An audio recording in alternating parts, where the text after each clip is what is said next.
This is the brand new iPhone 14 Pro. It came out today, Friday, September 16th, 2022, and I bought one on the first day it was available.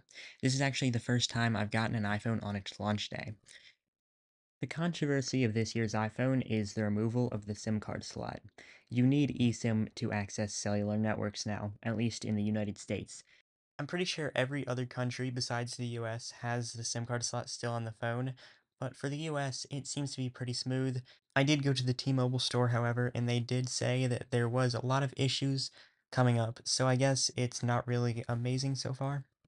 My thoughts on this device so far are nothing but great. The new dynamic island feature is super cool, and I really like it. Everything on this phone has worked perfectly, and it is a brand new 512GB gold model.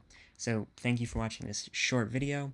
Hopefully, there will be some more content on this phone. I will be doing some camera tests, most likely, and sorry for the lack of uploads, I've just been kind of busy. Goodbye.